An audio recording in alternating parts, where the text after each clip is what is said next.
Drums, girls, and dangerous pie. The end. Page 263. An ear infection. Jeffrey had an ear infection. I missed the highlight of my year because Jeffrey had an ear infection. Thank God. It could have been so much worse. We spent pretty much the whole night at the local emergency room until Jeffrey's blood work came back at around 2 a.m. His white counts were low, but the doctor said that was probably just a response to the infection. His liver function test results actually looked better than they had in weeks. So this was going to be just the usual routine week of IV antibiotics and Philly sickness.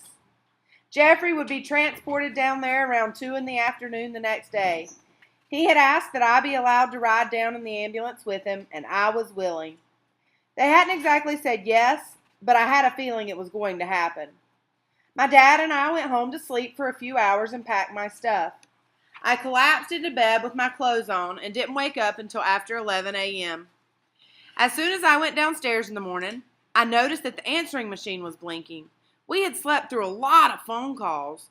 There were about 1 million messages from people who had been at the concert, wishing us well and checking on Jeffrey's health status. Here are a few that jumped out at me. This is Judy Galley, Stephen's counselor from the middle school calling. I hope Jeffrey is feeling better. Stephen, I was very proud of you tonight. When I first started working this year with you, you were so angry that I worried about you a lot, and you felt that you couldn't control your own life. Now you have accepted control of your own path and are doing a wonderful job of helping those around you too.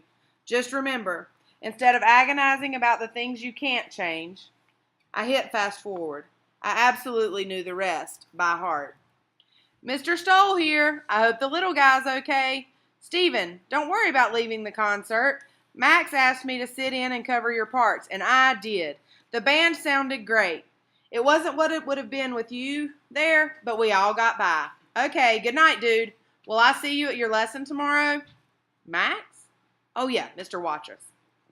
This is Renee Albert. Hi, Stephen. I hope your brother is okay. Hi, Mr. Alper. Hi, Mrs. Alper. Good news. We just finished totaling up the proceeds from the concert. $23,489.17. Stephen, Mr. Watrous is going to bring the check over later this week. I hope you let him in. Just kidding. This is Annette.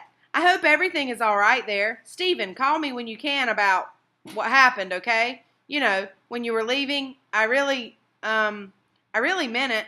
I just wanted you to know.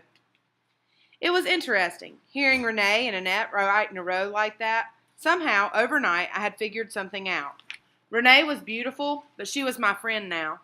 On the other hand, Annette was my friend, but now she was beautiful. Makes about as much sense as anything ever does when you're talking about girls, right? The day started. I ate and showered. My father drove me to the hospital. I got to have my first ambulance ride. Jeffrey squeezed my hand with all his might for about 40 miles. Good thing my drum lesson was canceled because I wasn't sure I'd regain the feeling in my hand for a few days. Still, that was okay. I knew if I hadn't been there, he'd have had nothing to squeeze. We got to Philly. My mom met us. Jeffrey got installed in a room. His IV bags got hung. I stayed with him until he fell asleep for a nap.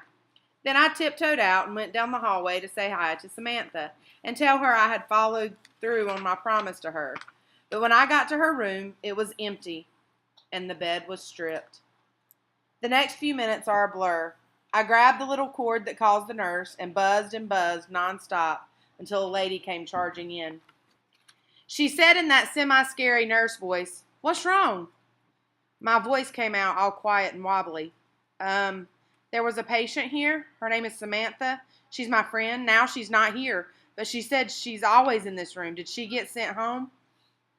The nurse looked uncomfortable. Well, and then I knew. She's dead? She died? Answer me. Yes, she passed away early yesterday morning. She wasn't alone, was she? Was her mother with her? Yes, as far as I know, her mother was with her at the end. Was her sister with her? The nurse looked puzzled. Sister? That's when I lost it. I sat down, started crying and shouting and pounding on the floor and refused to get up. Somewhere in there, the nurse called for a social worker. Somewhere in there, my mom came running. Somewhere in there, another nurse came in, wrapped with a wrapped package about 1.5 feet long, addressed from Samantha to me. My mom opened it in front of me. Samantha had returned my Pro Mark 5As with a note. Thank you for the company and for the loan. Please think of me when you use these, okay? Love, Sam. Oh, God. Now I would always have 2 pairs of special sticks.